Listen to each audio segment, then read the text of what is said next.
Sompa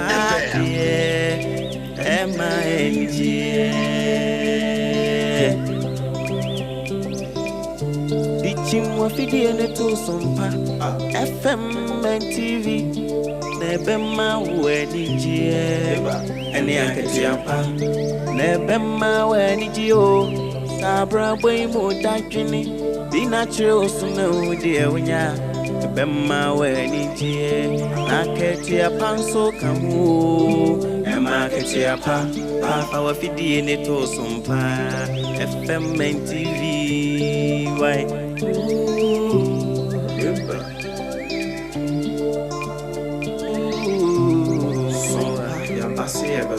Yasim Sompa mani jeni akati apana unu wada Sompa de asitne imunu ema akati apa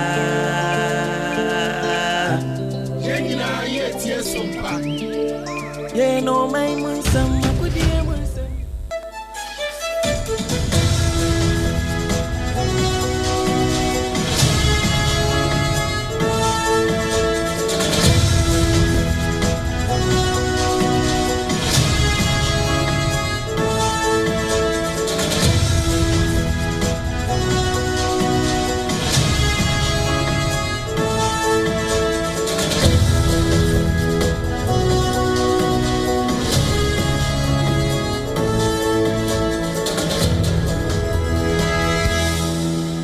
Piao Nonsiabo aha aya Sompa 106.5 FM awan kran aya Ghana nsam ni ansantrofo kwa anwan na wom kruche ni nyina de gu nkrata so de ma nsamufuo no ono so de huhu amoato so yi ntata ewo mu nyina free mu ena ne edi se fata se de ma wakase kwan so no ono so de asoma yense yenso yenye ni emfa etachirema emegu hu asawu emfa ma e wakase kwan so hyene nsoma me se akase yi etwa no ho ewo nkran ha no ebetwa no ho wiase amansan ba bia nanso nya yanko ne yenam wono mu aso yasene ma yetimi aso mo sanse mpani se ne yeso na beti hunu bedwam no ya na ne ho enna Leicester Company Limited na dawroma what the Yas toothpaste and the toothbrush no and what the abeso yasene abusia se ye ka Yas toothpaste and the brush ho asem a ye nwie da Bamadin bawura store na wa fichire ho no na kwaje bisesi a akire meka ho asem kese e de akire wo sanso na medimafo herbal center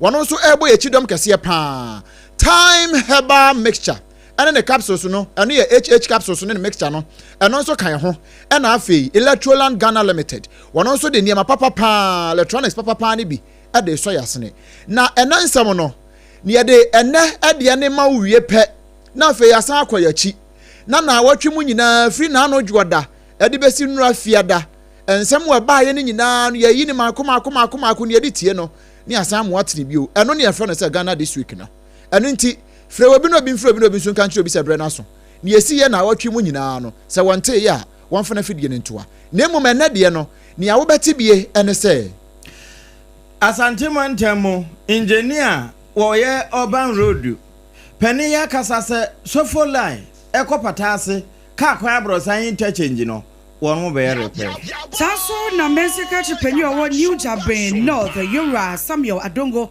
enso e de atodwa sa wo mo be for sanitation officers ama hunimdie etimi agina brane ukopie mu ewa kwa south mansinu mu a pani ono ya bankra chipani wo ho e kire se nyame ya adom a aban ya ni suade hu se wo mba beboa ama nwumasu akoso e wo mpotem ho pa ye wie pe ni atie sim na awatwenu mu na awatwenu mu nsem bebre e na sisi ye emu ahe e na wote ye ni awanti ye hintawo no ye bebie ni nyina so e de ama wo na emom hye ne nso se kase yi e twagu e wo nkran ha no e besa akobudichi e wo Sompa headquarters ye wa Santimanta mu Kumase eno ya Sompa 93.1 FM wo wie pe no so de ate afa na afo ho no de ama ayiko 100.9 no so agi agum wonu mu Kumase na afo ni finfin fam nyina baji bi wonu so wie pe no de atwa bosompo e de akoma Adamfo pa radio e wo France wonu ma hinkro Paris no mu ho no a afei Sompa 101.1 e wo Takwa 103.3 Watakrade 106.1 e wo Tachiman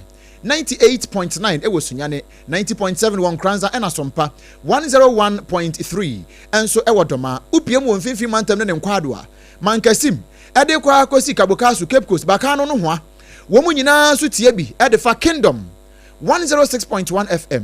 Eya ko Play Store ana App Store ho na ko download Sompa online eno ye app. Utimi hwe video, utimi tie audio.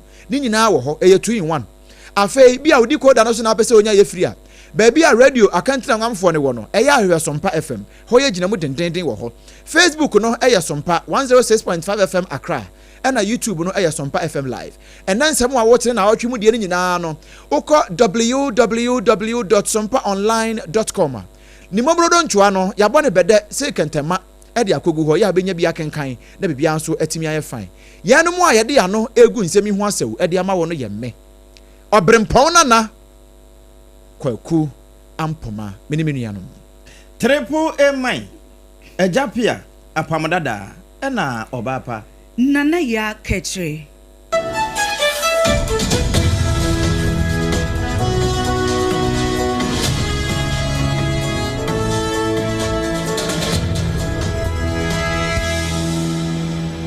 ye shansam na se e de ama na ye hyase e de afiri ne ya ansam no nia ACCA ansa na kire yabudichi akoyachi sansam penise sankofa ya ne ye nchiri na ye kopia mu e wa poema ntam kwa South Mansin no mu pani a wono ya banka chi pani e wo ho e de si mampani anamu e ye oromnyamfo David osaibo nsududo na afra na ato plans kire se wono mu a e wo kwa South Mansin no mu ya o mahenkro ya mprae so kwa mprae so empotem wo nyina no aban yi akanitire si so se wababo amanwumasua quality one no etimi akoso pa no nti sansam panisi ya hyase efiri akire nti no nyame ya adom a wo mo bebo modin a aba besi kindergarten enkwada ntoto fefe wade ni bi e wo kranten na etimi abo ama nkwada no etimi anya enwumasua ho ensempa e wo ase ho wo wie pe ukopie mu obo nso a obo experimental primary B e ho no enkwada akọ ho pa so dan wo mu ni sua ababe kwa kosi bi wo ho de aka ho enu achi no ukopie mu nso ewo New Jerusalem a wo nso ehia junior high school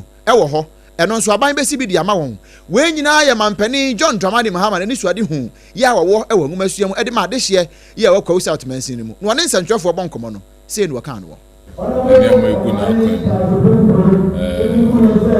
na ya adwese grant omuni cage dan kra ti basic cage dan ede ama grant primary schools so ko bo Anglican experimental primary school B hono ede anya kra ti almost so ya adwese this bi amon na JHS dan ko New Jerusalem almost mo JHS yeah but amko anda patase nti JHS dano ehon so so ebesibi e de amon all other schools kabia ose bia na ye next year mum na ebetimi yes ba me make kan de a project at this year e ba be ye e de amon nti that is it ye gusu aye kakra abusiani ati ye aye David osebonsu efa kanedin ne ho waya abanka chepani ya ogina mu ma de hye ye wo kwa South Mansin no mu wono ne kasa yi na aban no ede dwumedie bia ba woro mo to di National Sanitation Day say dwumedie e ba beboa ama wonidie wonsem atumi agina abrane na na ukopie mu e wo New Job North aboton pesua so e wa santemantemu a say dwumedie e koso e wa asokore na wo bra say dwumedie e koso no mensika chipanyi yo wo e Honorable Samuel Adongo enya kwan ni sentrofo di nkomo e na ode atodwa se e ye nani suade hu so behwe na wonidie atumi aye adwuma e wo e ye Mansin emo na say a sanitation officers here one be dwumedie na so ama sebio wonidie ntimi akoso a wonu musa enti wa sha de shey bose wo behwe na sanitation officers no wo de wo aba. We don't have enough environmental officers, and we are actually working on that to make sure that we get enough environmental task force or environmental officers so that we can go around the whole municipality to ensure that everybody is complying to sanitation issues, so that we can prevent some of these kind of chemical diseases and other things. So we are working on that, and hopefully very, very soon we'll see our environmental officers moving from one area to the other, especially in homes and in front of shops, to make sure that we don't see any flood in New Job Municipal Assembly. Arishmamba ni pokasa ye mensika chipenyu awo New Job North Mansin emo ewo epoye mantemo wabra wani yensentre ni kwabna nyako edi nsankomo yi ene ma yankwa asante mantemo na asante mantemo no yensentre ni ba bedu ena wone acting resident engineer edema asante man Yewra Francis Kofi Yanki edi nkomo no wo be che se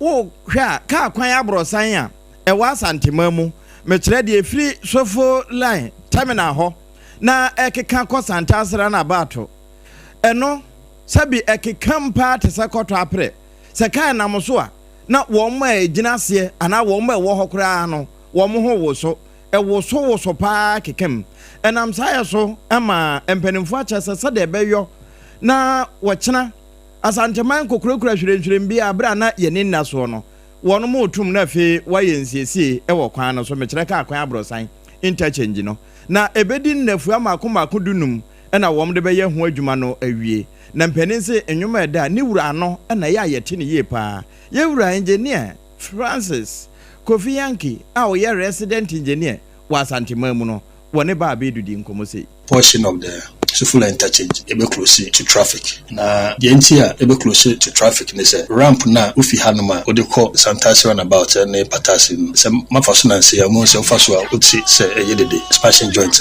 na na yedede sa na ye tum na esiesie sa joint na ho atochi makakra no ti roughly no ye estimate say achieve so 15 days there tum by 15 days time the ebetimi area na ye be to traffic and say tum keke ye tum we ye provide alternative route all the road Jesus na ebe yusu akobe bi ompesomoko say opesoko Sanitation about and Petitions you provide alternative route say say bia you close the entire interchange to traffic there be as a ramp na lead to Sanitation about and Petitions no hon kwana you close the traffic na as a defect you provide alternative route I the road signs na dey na ebe siso say na be ya wujuro no ma won yira ana ho enchiro eno resident engineer Yewra Francis Kofi Yankee Asantema mu ena wo boss ankomu woni ba bedu ene kasaye afei yengura mu ewo na wotwe no mu nyina nsem a ebaaye no na yensan boso ma obio bia na wantimi antia nkosi ase na afei san tie bio ye hya ase de afiri dadwoda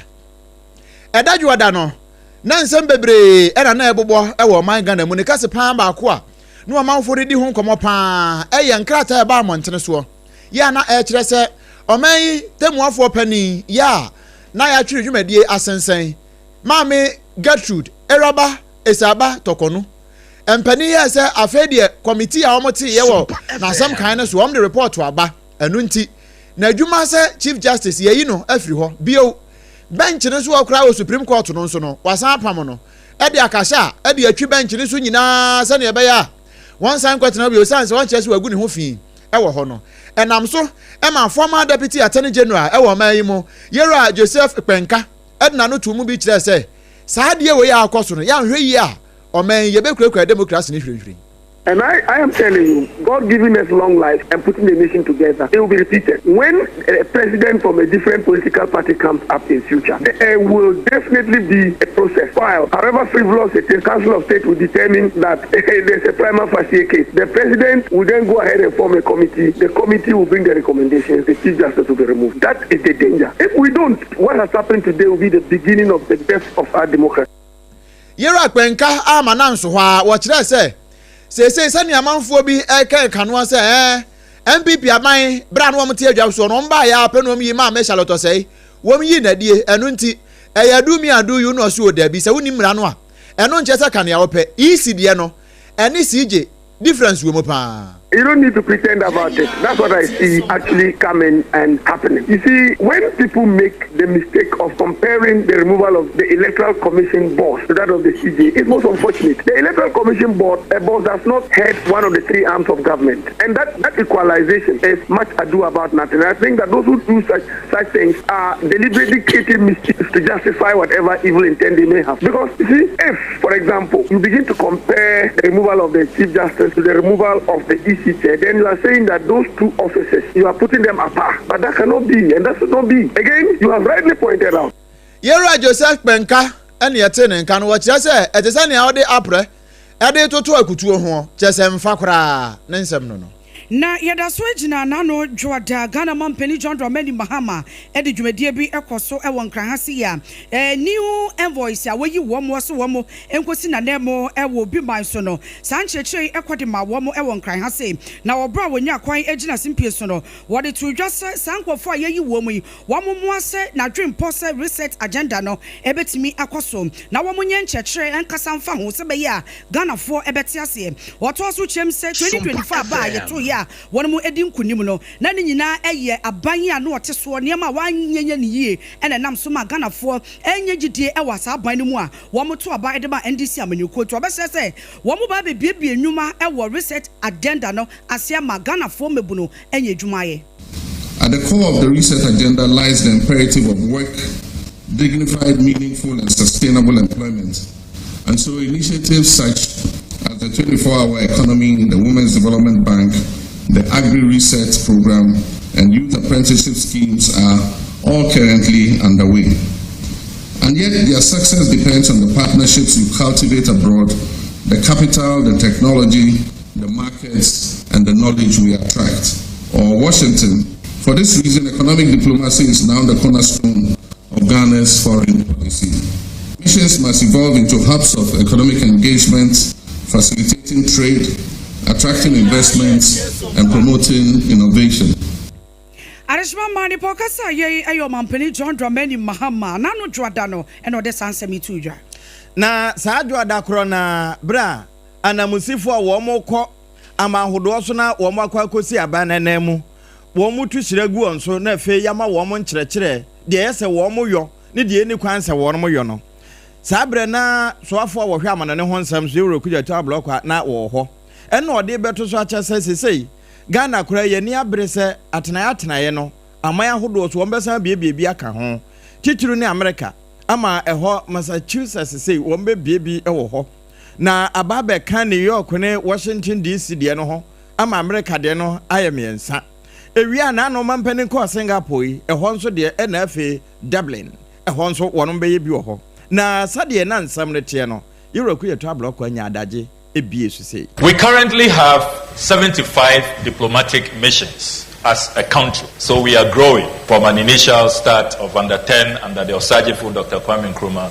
We are now at 75. We have 13 high commissions, 48 embassies, and 14 consulates. President Mahama has instructed that we establish new consulates. And you may have heard that one of the key outcomes from his state visit to Singapore is the agreement that both sides will deepen bilateral engagement and establish permanent footprints. So next year, we have been charged to open a consulate in Singapore. We are also opening one in Dublin, in Ireland, and an additional one in Massachusetts. Ghanaians in the US have been crying that New York and Washington cannot continue to represent the 50-state country. And so President Mahama granted us approval only 2 weeks ago for an additional consulate to be opened in Massachusetts. And Massachusetts, they are not say, you wrote to Abraka, Waboso, no, where ye bra. Abana musifo a wɔn kɔ ama ahodoɔ so na wɔn tu hyiragu wɔn so na afei wɔhyira wɔn kosakosa mo akɔ na anɔdwada na sanse mitodwa afei adeche benada no na ayese Ghana to park ne yɛ akwatia na all eyes on akwatia sanse by election mpani de hyehyɛ so sɛ ɛbɛkɔ so wɔ man mu bra wɔn mra hyɛ badwani a yɛsɛ wɔnya ne ba bi korɔ Ernest Yakumi akwatia star boy wɔto ayanom ɛwɔ nsia do no na bra so sɛ na no benada no Wamo eba modin a eto aba wo mi yi ba ko san ma ne kosi wan na mu bio na ne ensam ne ye se pinso ama nam so nia eto dwa ba ko na manfo no kasa fa ho pa eye chief Sofo Azoka se wono ka kire onimnyamfo Alexander Kwame na afanya ma ken se wono wanhwene hu yi a ye be ko ba election we futu asam ne hye ne pa nanso wono so friends entwofo editor entwofo nim se Chief Sofo Azoka wonsuro ne ne wonsuro ne china na wontimi nya politics emfa ehu enya politics enu nti so afana fofra enyina boboa no why the first time on threaten but the new move into the brother MPP being far wɔwɔ full soldiers wɔ ground nti ma azoka ne nsamkeka ɔma obi nye nhu na ɔntranka ɔhyɛ dem dɛ osuro politics wɔmfa isuro nyɛ was akukudu yɛ mpanyinfo a wɔsɛ party mbɔbɔ ase ɔyɛ JB danko na ne chimbafo wɔkɛde jail wɔwuwu wɔ afiase was akukudu na wɔsɛ yɛ nti ma yɛ ma obi ma nhu bi mba ɛnim wɔ nyi dado zamenhu akotia yɛ youth edwumazem etuwacha wɔyɛ no wɔ nyi dado wɔ jezi dɛ 2028 ekuru yɛ bɛyɛ ntem na yetu yɛn siwa nkunimzi baba nkunimdi bɛyɛ deɛ 2028 onimnyafo Alexander Kwame na afanya marking ɛna yɛte ne nka no na ɛwɔ saa kwesia wɔno mu a wɔbra abatoɔ no ɛkɔ awiye no na kyerɛ sɛ lawyer Bernard Bedu ɛna ahenkyɛ no ɛbɛyɛ ne dea na wɔbra abatoɔ no kɔ awiye na no ne nsɛntwerɛfoɔ edi nkɔmmɔ ɛna ɔde to nsɛntwerɛfoɔ anim sɛ kwan a wɔn fa so a wɔn ka nsɛm ɛde kyerɛ etu ahene ne esi ahenefoɔ ɛwɔ akwesia wɔno mu no na ɛyɛ nsɛm a na sɛbi onyansa ɛwɔ mu a ɛntiaseɛ nso ɛwɔ mu enti adehyɛ yi a wɔn akwesia no wɔn mu nya adwompɔ ɛwɔ message a na wɔn ɛde nam ne no and nam so ma womo eto aba no edema no. The confidence has always been there. It is not just mere confidence out of nothing. It was born out of the good work we had done. After engaging the people, we read their reaction towards the message we gave them, and we saw that it had really imbibed. They gave us a hope, some hope of a sort, which hope has resulted to what we see today. I mean, we've always been very confident. I told you, I don't know whether I told you guys that we've been in this game for a while. If you are in it and you are losing, you will know, except maybe if you don't want to be honest to yourself. I told you what we were working out at that moment I spoke to was with regards to the gap.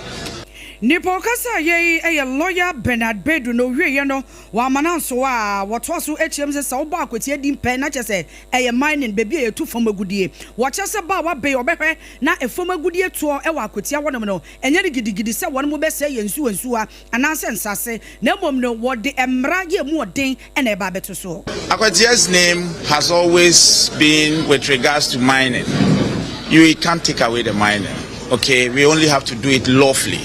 That's what we're going to work on. Where we are now is a GCD property. Hitherto, just before Dramani Mahama came to power, the place was in darkness. If you recall, we did the same coalition here and we had to put on some solar panels and all, lamps and all that. Today, and it wasn't because of the by-elections, it was even done before. Today, we have electricity. It is the first step towards getting GCD back on track, which can employ thousands of people. There are other things we are looking at. Essentially, it is about development, and we will make sure we deliver.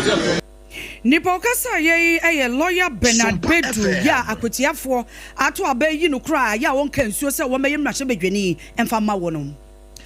Ene akwatia hwa na yegina na hye no so sasa da no na ye benada ebobo so me da na etoso mienu ena saa dwumadie ekoso abato a ye kokoto ye by election no na emuno na yewura Christian tete yehunu won na ye amnado ya woda post sado no wonoma no wosi na nije papa titru ene sra adoma na se post fo be se mpim enum ene e kire a womode wonom koe ya womkokko hwe abato no so no wose se wo hwe sade poma abofo no esi bo adwuma me kire police management board no na de aka ne se wo bo omabaso na se wote won so a wasore wo mo bo adwuma so na no. Everything is going on smoothly as planned. That is what we expect to do. Now, to make sure that at the end of the day, we have a very smooth and peaceful elections. So I'm very satisfied with the performance of my men on the ground. This election is said that we have all regional commanders, all POMA members taking part on the ground. Yes, they are all on the field and working with the president. So everything is going on very well as we have planned. So I assure you that we will do so to the end, to end peacefully. No, Abdul is a thing of the past. It's a thing of the past. We are moving forward. And then, as I assure you, this one will be an election that will set a stone for future elections. Many other elections ended with some skirmishes. But I assure you that nobody can attack you. Police penny, oh my Ghana, Muyura IGP, Christian Tete, Yuhunu. One kasa ye we ya kwatia bato na wo bo police fo aba so ho no ni nyina ye na no ebenada na yesi ye na fe ye de na ikiremu ewo wukuada ye kwa wukuada ye betwi ese sanse ya sode anopa no a eye wukuada anopa no ye de Yas toothpaste ene ne brush ene de twitwi yese se wo de Yas toothpaste ene ne brush no e de twitwi osia me pa cho tie bonus e wa akire nie ni edi kan e ma wanum te e ma nyema bi nteta wotakrama so nti utimi tie aduane ede afe aduane nankasa na wudie no wuhunu sampa we no ye de we adekode poten a ye de ye no wote esanse wo de Yas toothpaste ene ne brush ene atwitwire wosia ni etoso bio enjampra no a ewo osenase no e pampa ne nyina ene nkomi na ewo down ho no eyi ne nyina so e de free ho na ho atimi ato ni ewo akire ne ya simple bonus majority bonus ewo akire ne se okasa na wo bia atwiriti apen wo bia pese wote asem a wo ka no enya asem a wo ka no keke o na emu wo hu se we die ne efiri wonu mu ba no wo nyaaya kura nka wo de ne hwene be hye wanum na nka wo tie ne mo esanse ne efiri wonu mu ba na ehwampa esanse uyusu Yas toothpaste ene ne brush ne bia enu ntia busua bia mu ma ne mpa ho wai me pa cho ba bia otimi digu na emom ya hwe ne ye wa hwe ye nkoda nde akofa pan no mu edi won baka se magimi me pa cho bomoden na atobi bebre na emom ya na de akora ne ye esanse nkoda timi yusu empanifo timi yusu se ne yetie no wo se na emreo edi ni o ubetimi ayusu ene ye wone white ne no wo ho yesanso won heba no wo ho ena afen so ye wona hodo bebre ya wunya bi na woto a eboawo enye nanso wo market supermarket mu provision store babia ubenya Lester Company Limited wo mu Yas toothpaste ni bi na bibia atumi aye fine di usini na da bia wo se atumi ayi waye na bibia atumi aye fine bia na wo pedodo atu aton na opanchire mu gi number si enkranfo no monye 0501 619 588 0501 619 588 ena kumasefo ne nkwado no nso no ya na mosoma frɛ we 0501 390 338 0501 390 338 na fe one mpani akasa ho na bibia nso etimi aye fine na ade abako a ya pa ne se stroke achewo ofa adwojo na odi tifie wo breko a ye wo obi a nyankopon ede nimde ene ayaresa honhom de ato ne so na sa nipa kro no otimi hwe wanim din ose wo onyodwie ya aba osui me ma boso mepe oho beto boso me ne mpa ho nyame kura ye wadom a boso me ni mpo nuru na wasa yade na wie eye midimafo eba center ehwa asem na mekan Dr. Time da so wono pe the whole we ase wono otimi de bre etu nipa yade so a enkosi sa bre no obeka ne bedunu na mpa watimi ama ho so ato wampa ena no broni a ye friend say jama musiala o se hwan ne na mubu ye woba midimafo eba center ene besa ne ho yade wogusu wo Ghana ha midimafo hwe no wo te Ghana ha wo se wo nkoma ye nsa yade me pa cho wo de ne ye kotodwe uchepe anase wo okotrojo ho no bi baabi na abuo bomodemfo ri kire midimafo eba center no wo mo diabetes o prostate ho ha ba ma wo ye den wo ho nanso eya agensem a bomodem nafa ko midimafo eba center hypertension wo so kidney failure awo ma enura mekwato ntokwa bi so na me ya sure say boso mentam no mesa akọ na niji aba sanse metwa won kwan so omko medimafo eba center adan ya ya hye wo na awotwe miensa wono mu anwo a awade ne yegu no ena mse mu nko medimafo boso mentampe mo banyima wo na bibia atimi aye fine ampa wone kọ wo mo hu nsankyere ne typhoid malaria ena wo so yade bia baji akonya woni padua no mu no medimafo eba center Dr. Time da so wode berebeto yade ne so na watu afiri ho kra de ma wo na kira kwan won kran ha poku ase mayira wuduru wa nyo na abayira oyade ne bayira ewo britia wa bintam ena odu kuma senso abu akwa agogo ye ne aban suku nu oho no ene di animhwe Dr. Adu Jamfia oda yaro ne se bia na bibi kire wadwo pese one ne bonko moji number si 0244 774 282 0244 774 282 ena 0500 727215 0500 727215 na fe one no abo eho enkomo ye gina wukuada ena no wukuada no asembisi ye ewo mayi mu Ghana man penny His Excellency John Dramani Mahama ye say nya dia wo betena Jubilee House sanse what say droba for titru pa ne tasifo ene trotrofo no ena wawaafo no wo mukura de ya no wo kasa pa wo mo si poku ase afanko ekwa de kokosi nsa wo mukwan no ayekoto bekuma wo mukọ ekwa ne so ba ko pewi a sika ne nyina age so amri ko fitam eno nti Ghana ban nye bibi na no krom yesen krom ko demonstration say kwan ne nye eno na Ghana man pani say oh woni apekakra e de ama contractor na emom pani e wotena fie ma aseduafo no ye enya kura eno nti wonnya saade no wono adani krotu awisi ekọ ho ene contractor ne kodi nkomo ene okobusa ne say bere ben no betimi e no so o hwiebe afia ebesimu no ne bosumi nsia no enko na wie ye de na kwan no wawie atrensa kura afiri ho na mampani ne bonkomo sei. I can see that drivers are happy now, and I hope that from now till when you finish the project, you maintain a smooth flow of traffic even as you're working, so that you don't impede the flow of traffic. So hold to your word. You say by end of second quarter next year, you should be finished. Okay, so after the exhaustion of the current payment that has been made, would it be enough to finish, or is there a supplementary payment? Well, as Honorable said, we still have some more money left in the contract. To pay the contractor. I believe that maybe in the course of time we will probably raise another certificate, and that should be able to take us to the end of the project. Okay, what we've done is, like I instructed the minister, we've moved this contract onto the Big Push program, and enough provision has been made for the Big Push project. Yeah, this year we have about 14 billion cedis, and next year we have another 30 billion cedis. So I think that there will be sufficient resources to keep contractors going. So as government commits to pay you well, you too must commit to move faster on the road and also use quality materials. One of the major problems with road contractors in this country is the quality of material.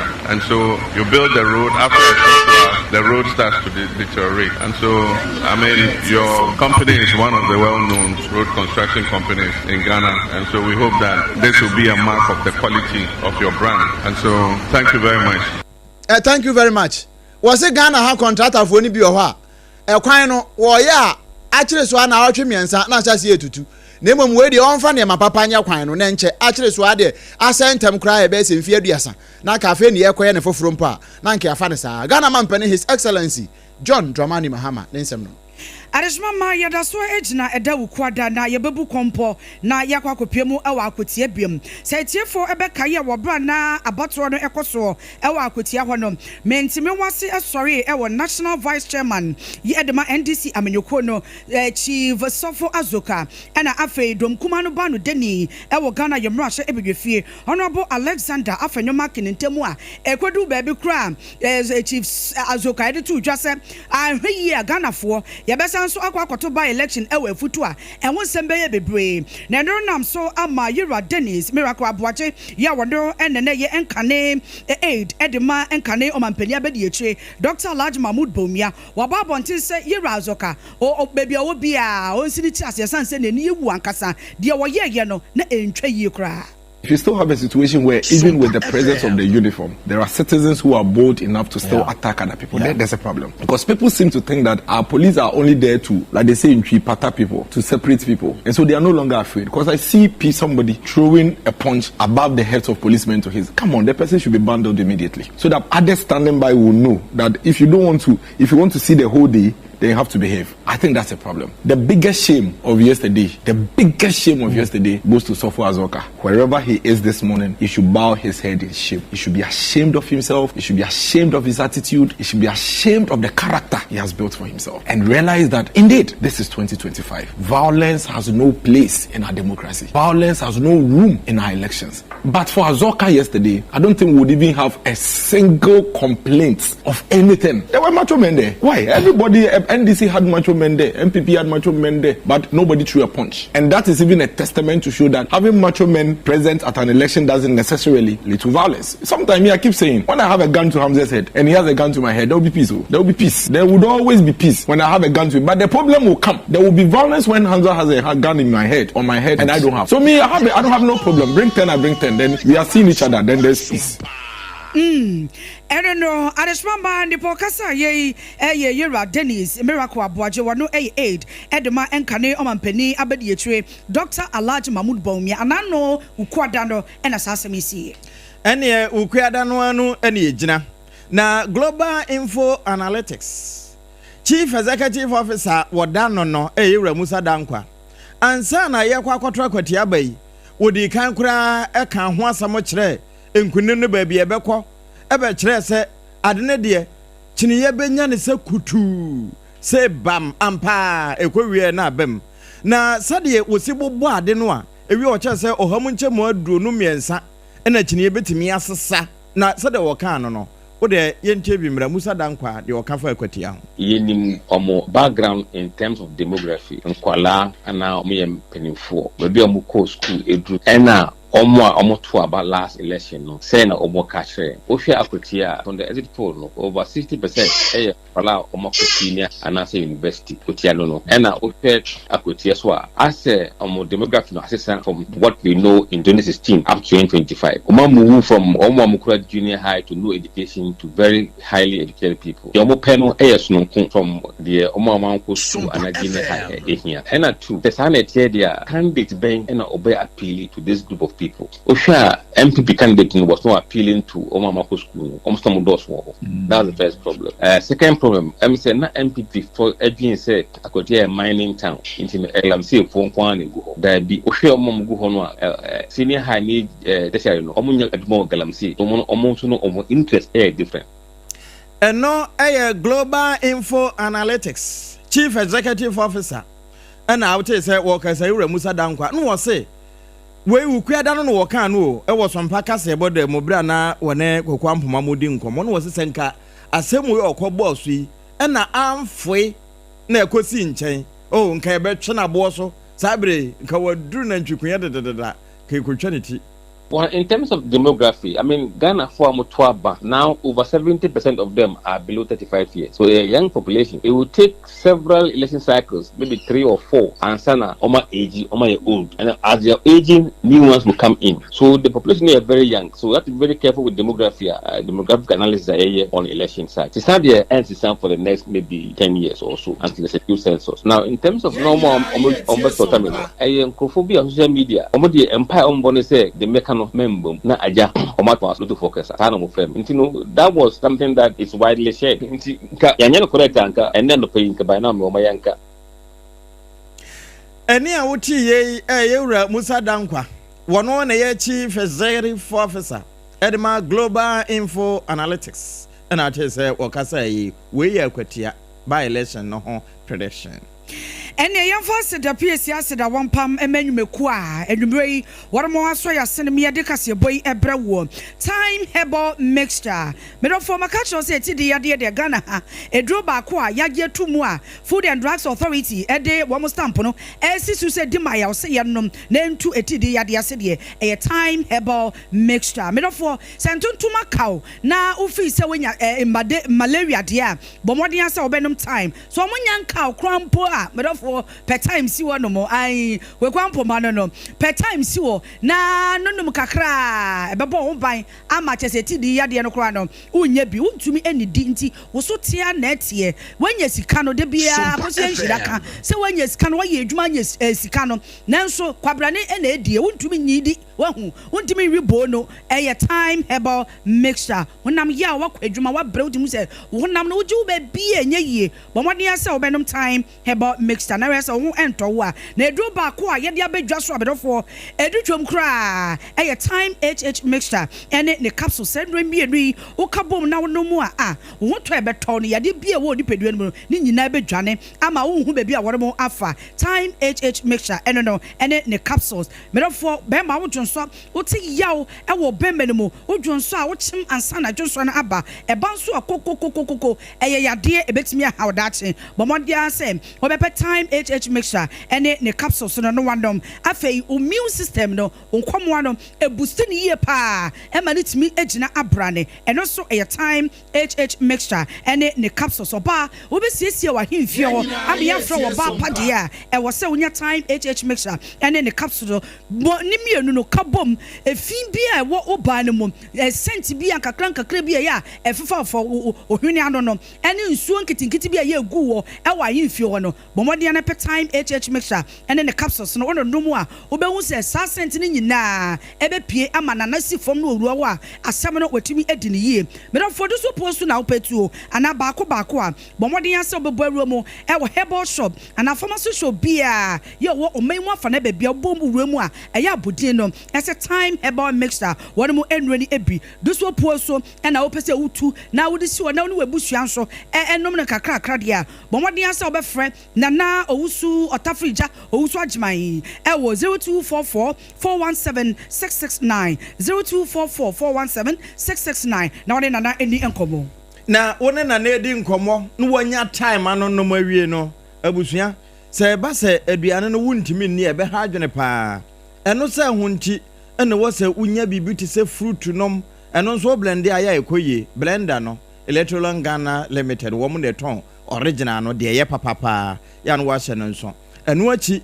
wadi awia ma wafu na wowa ayeso wopemfo no abusua na de aka no wo de apeba bi asi eno ye refrigerator no fridge no nso Electoral Ghana Limited wo mu na wo de stars papa no egu ho na ene omanyi sade ye nkane ahoɔdente ene efa no eno wo mu na eton ne papam obi se Sompa TV wonya se ye kane no anko obechinchin TV pole no ahwese obenya signal no a ene nso de bibia ye digital na ne digital no ese wonya digital TV a Electoral and photo no bi na de wo mo ahwe a ema woda nso ne se Electoral Ghana America na asemi onza wo mpotem wo so unim no wo wonkran wono akuri adenta bari ho dan so marana about wo wonsa beka no afe wuyi enkrade ni firi ho a sunwane Mankesim Cape Coast takra de Tamale Kumase Kasa Junction ho ɛhɔ nso wonsa beka no na mum de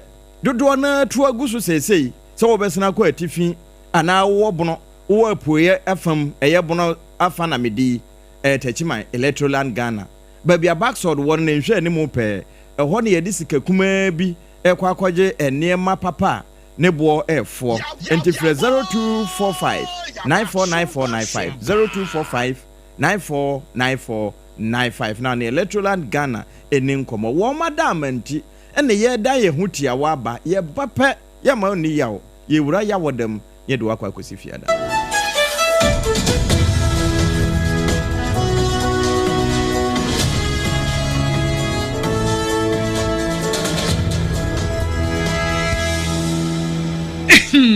Medo edrano pa wutimi to wo boase etwitwi wusi o ado na so ni se me de yas toothpaste and the brush and the twitwi mesima menya homka senti na ye bokoi na me die me all time favorite yas herbal toothpaste and the brush aboa me ama sesei menum nso a enwunu anasa de ehia me semfimfem me biem na wo hwasa me se aye fita sesrecha homa na et brightens yas whitening toothpaste and the brush and me di hwimese enti na wo se efei na yas total care gel toothpaste and the brush ne die ebo wo se ho ban demu ne nyina ema wonum ye sham. Oh yes, Enukratrodo. Yas Herbal, Yas Whitening, and the Yas Total Care Gel Toothpaste, and then the brush. Ebusian Chamfa. Sawo pedudu tu e won kan ha. For Leicester Ghana Limited, and was 050-161-9588.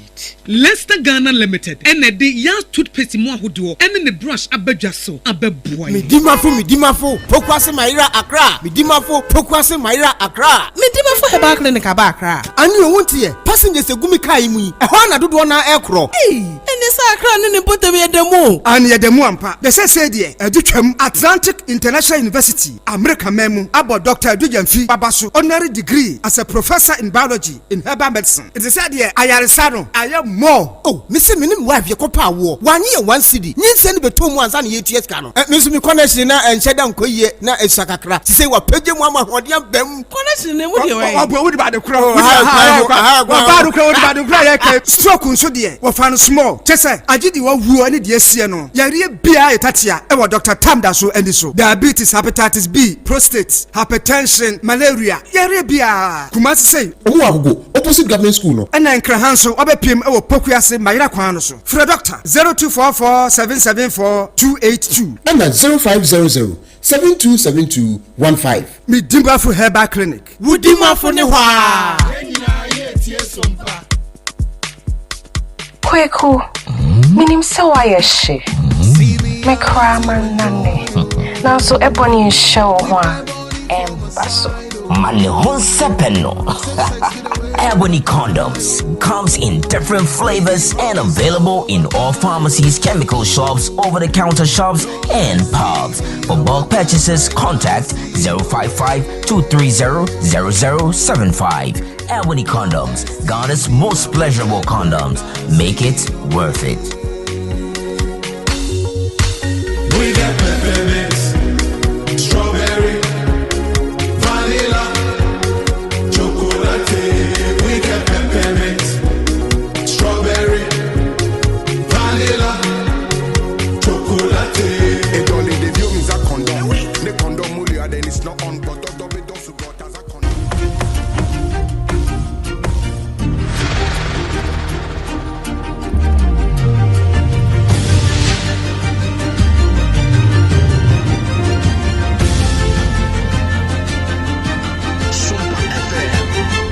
Sompa TV, Emma Aketiapa. Nokure Emma Aketiapa. Yatoa ensem ne so. Na yewie uku adanti.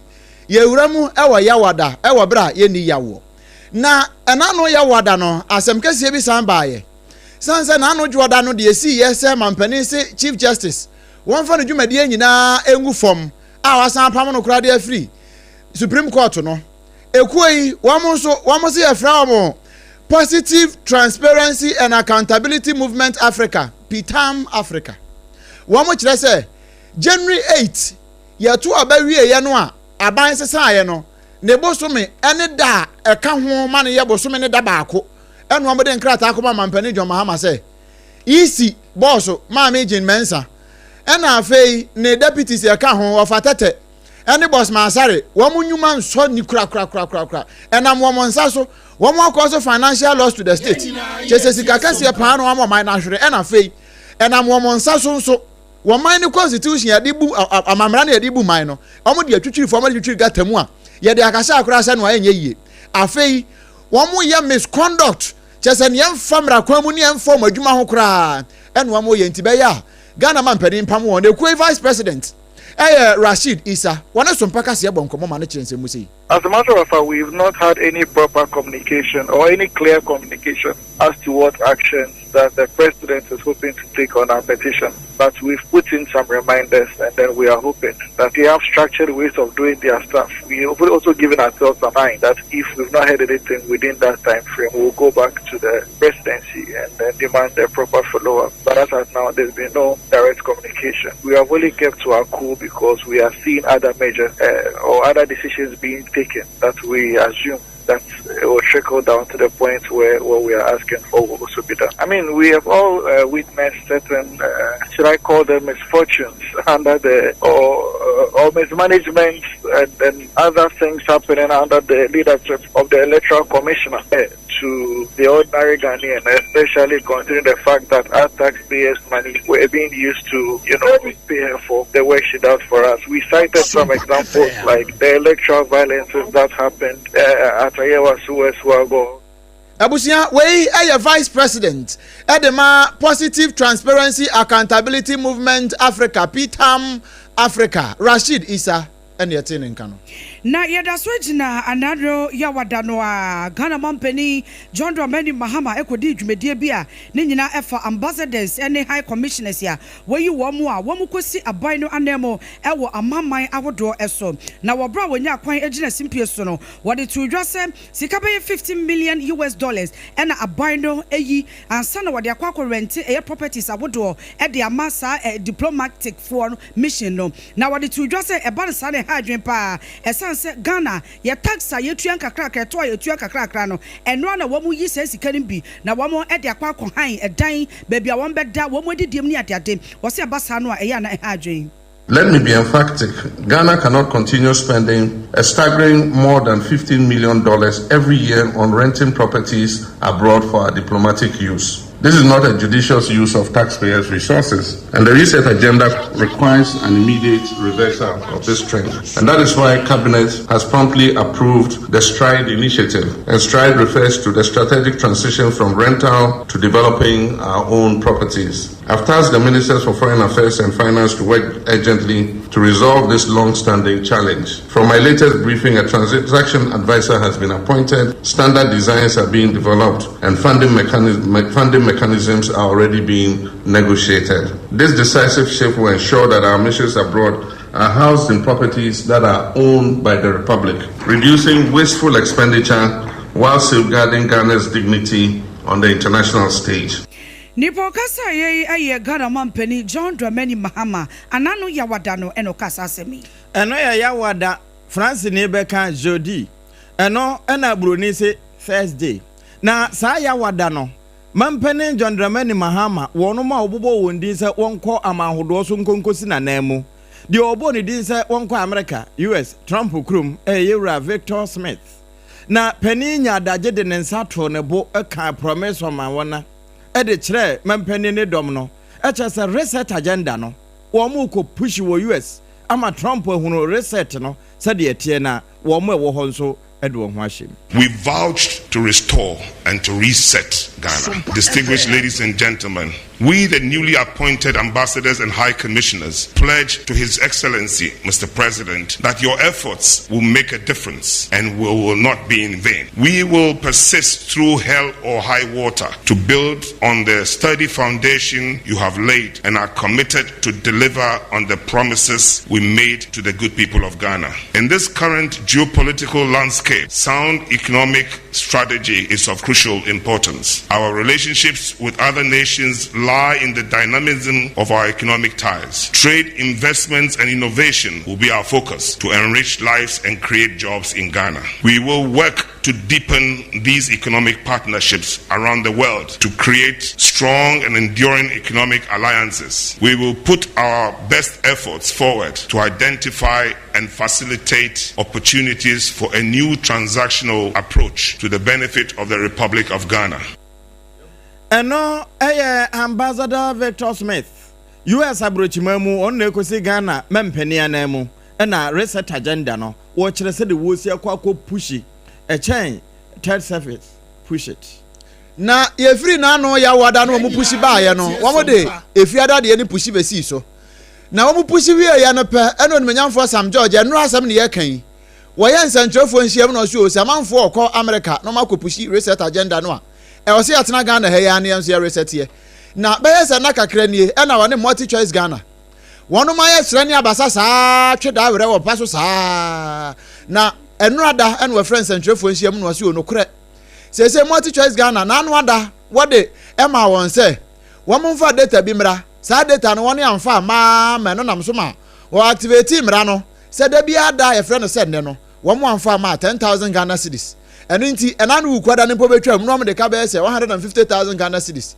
ama ya wada be ka ho 160 eno afie 170 eno ano achi no ansa na de chi no ano ena afie wo de data no kwa no mo respond ye na onimian for Sam George kire se multi choice for no kan say afa de DSTV subscription no won betete so kama e de Ghana for nso atimi subscribe bi I would not want to impugn any motive to multi-choice decision to wait till barely 48 hours to the conclusion. Let's just say they saw light at the end of the tunnel very late and realized that the ministry was not going to back down. They realized that Ghanaians fully back the ministry and that the ministry has the support. In fact, this is one action the ministry has taken that has bipartisan support because Ghanaians simply say we won't pay the exorbitant fees again. The law is also clear. The law says that when you're going to suspend, issue a 30-day notice. In that 30-day window, they have the opportunity to engage to remedy the problem. That's the position of the law. And so multi-choice acting yesterday, 48 hours to the expiration, is fully legal and fully within the law. The law does not say that they must apply and conclude the matter within the 30 days. It says within the 30 days, they must make a move. And they've made that move. Now they've asked for 30 days. We say we will do 14 days. Abusia we aya Samuel Nate George. One year swafo ye oda communication digital ene ne aka ne nyina no ene technologies no aka ho bie na wo wie kura no eno so sa konomti na wate no wonpe kokyire mama nti bia nti no ono na etena tire ese punti na fe wa direct ne ma kakra na multi choice forecast wonpe 30 days o se da bi 14 days pe 14 days no wo mo ya digital ministry wo mo mfa ho se 24 hours wo mba ya adwuma no sans wo mo ya adwuma 24 hours na se wo mo koye meeting no a ne e wa kire bia no won de abesom Ghana fo If it means us meeting on Saturday and Sunday, we will do so. In this ministry, we're a digital ministry. We run a 24-hour ministry. My chief director and directors are here. They will tell you, even my deputy minister, on Sunday at 4 p.m. or at 7 p.m., I will send you a message or call you and we work. So this committee will work within 14 days. I'm confident that we will reach finality on what percentage of reduction, because now we've gotten the data we wanted. We'll analyze the data, and on the basis of that, we would come to what is an appreciable reduction for Ghanaians. But like I've indicated, that will not be the end of it. When Canal Plus takes over, we'll engage them again for further reductions. And again, I'm minded that I don't want this committee's work to span longer than the takeover. The takeover is supposed to be end of September. I'll finish whatever negotiations before that takeover happens, so that I have that as my first bite, and then as Oliver Twist, when Canal Plus comes, we'll look for a second one. Ningo pram Rasebajani Samuel Nate George and your Now, yada switch na ananu fiada no emo. Now, was swap for ya were known as Share Communications, Digital Technology and Innovations. Yura Samuel and now some Nate George. One was ready to just say a bino a nadrin say 180 Ghana ya caneno na ya fra one more Airtel Tigo na fe Telecel Ghana for Eba Cabum na womodi Jumasebe ya Jumediano ebetimi akoswono. What it to just say one more KPMG transaction advisor ya wanono eba behwe ama sa ya abino ene Telecel Ghana ena afei 80 Ghana nhye wo mo pese wo mo ekono ebetimi agina brand wo bra won central for din komo no sei ena odi tudwa. Corporate entities where there's a force majeure, there are legal procedures, and that's why we've appointed a transaction advisor. The transaction advisor will take us through the processes to a conclusion of the matter. AT already has a roaming agreement with Telecel and MTN, and so there is no new cost to this. There's already a technical arrangement that has been approved by the NCA for a national roaming agreement between the two companies, so there's no additional cost to the taxpayer or to AT for this. There's a transaction advisor who is coming to take stock of where the two companies are. Government has appointed KPMG as transaction advisor. Adishma mani po kasa ye was one for known as Share Communications, Digital Technology and Innovations. Yira Sam Nate George and Yakuti Ananu Fiada and Okasai. Friday, Fiada Sa Fiada Krona Ena Eba West Africa Senior High School Certificate Examination. Yefro mo wasi. Na sa wasi so hwe wo mu gusi tro. Na so kama say achache phobia wo ma kire mofra de awi a e wo se wo mu kokko kire de kire ni kire wo mu se right ampa no.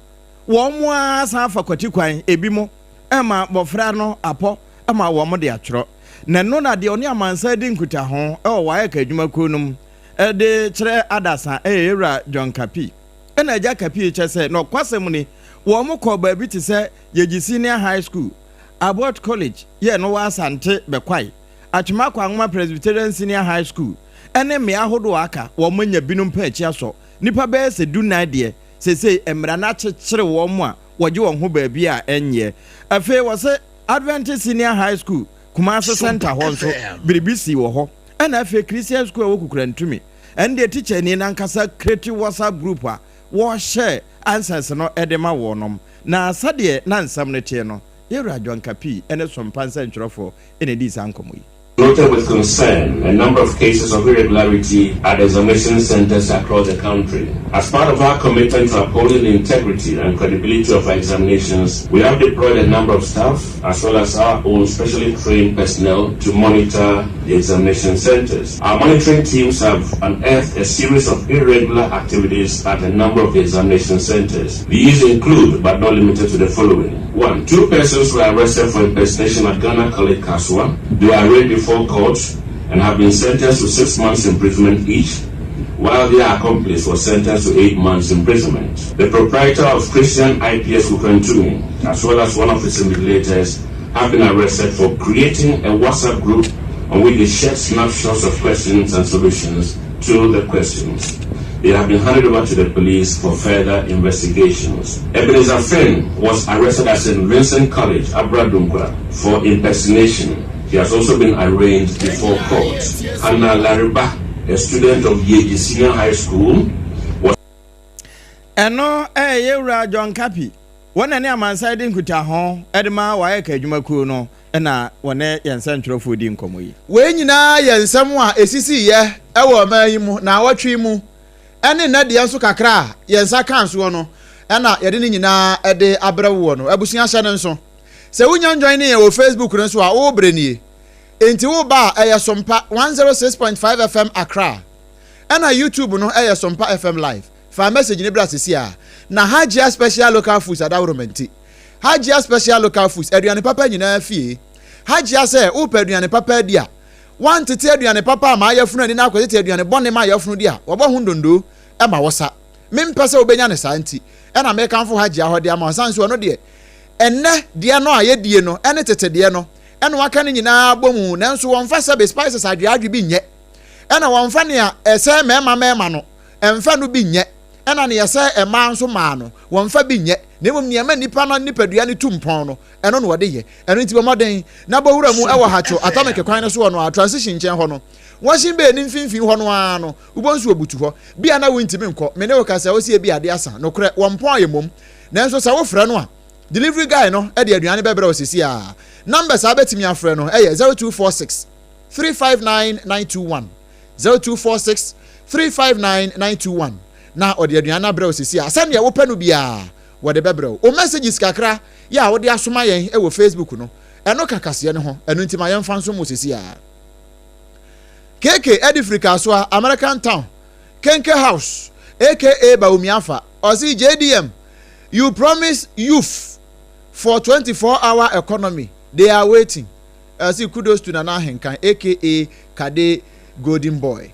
ɔno ne dia wɔde aba no man you boatin say great news I'm watching you live our Spinters na news we die se wanya bi antia ene wala o se yemfa ne nchia kase ko ma me Catherine Ablema Afeku ono so ne dia wo dia ba no Starboy wo se wo hwe live and clear e wa Hafumem Airport o se Sompa FM News pa greetings Enkoma Haruna Muhammad MP for Sunafo North wo se wo ma wo happy birthday Master Planner Junior Edifrican Tampo o se fantastic news by all standards. Keep up the good works. In fact, mo boy Juma say bribi no. And chaka si akoma Honorable Sophia every year down so Bunu East Regional Women Organizer for MPP. Achimbu edi say or high and live e wo Basildon. Was in chaka si akoma me Catherine. Ablema Afriku na say na the news no. Ma me Catherine afa baby a. Oblite kwame or see irrespective of who becomes the flag bearer of NPP. Mo ye de enkra no a. Victory is all we need. Inti munya ntokwa na mo kono. I say happy birthday. I say happy to see Honorable of Abuache Jako incoming NPP national chairman. That's Andy in NPP chairmanship race. Okay, yeah, no so the end and I'll send Chanson Koma Ijimbuache and Tricane Subi Mrasebejani, General Secretary Waba. Justice Owusu. I say Honorable Afeku incoming national women's organizer, best movement to lead NPP women's wing. Rahim Rankin say, hey, Chairman Buga, wabre o, when this in Fonsano wa kwetia. Was in fact, asem na ye pinso. Ni awade ba no. Nana kwa mabwaten, was say wo hwe live. E wa danso ma so dan ho. Na wa bie mama sane danso ma so dan ho fo tie no. Enchi akase nkoma wo bibia. Titru pa ne go for the him, aka Nana Henkan. Ni awon so e de aba eno no. Afei aha, we nso de ne de aba ha. Oblite kwame wa o mahu de endeda. Edison ba Obed one wa beto yen Bruno East nkranza wa beto yen akoma love green one no ebunu no e no de amaye wa maye be 60 million e wo Facebook ne so a enya sem kuma kra na na ye bo ase wo hwe yen live e wo shukura e wo danso man na no kura kase no se ne danso man fo agi atom no efiri aso da ho ekosi kef e kwa kosi danso man last stop de wo bia se so mpaka se eno a na wo tie ewie abusua aha e na ebre me kwan na no nsia kase no ya ye de besom woni a Leicester Company Limited adawroma wode Yas toothpaste ene ne brush no e de besom yen na wono e de boy echidom kama na nyu ono nko a medimafo eba center Dr. Time da so the time e de to yeso no wono ka ho bie e na afei Electroland Ghana Limited enso e ma yen emfidi papa no current mfam eno no ye dum light you ye so light you e dem se prun ni nyina mu no so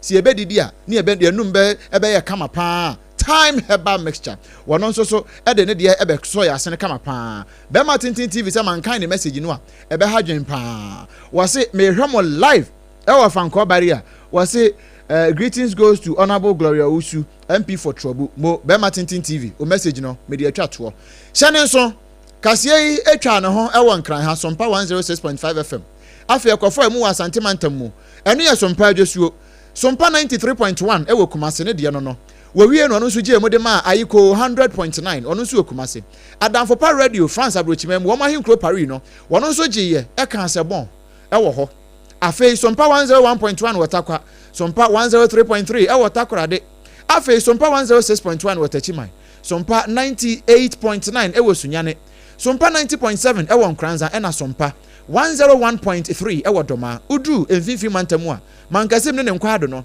ɛyɛ Kingdom 106.1 wɔno nso gye fa mu Facebook no ɛyɛ Sompa 106.5 FM Accra ɛna YouTube no ɛyɛ Sompa FM Live ukɔ odi koda no so nso a ɛyɛ Sompa FM o ɛna afei ukɔ Play Store ne App Store nso a ɛyɛ Sompa Online ɛyɛ download na tie na sanfo ensɛm ne nyinaa no benya bia kenkan tie ɛnso ɛwɔ www.sompaonline.com ɛnuanom ne yɛ baasa mimidin ɔbrempɔn nana kwaku ampoma mene Obapa nana ya ketche na fe Alhaji Abobare Siateka Triple A mine Ajapia apamdada Yama tiefu nyina munitia waji adehye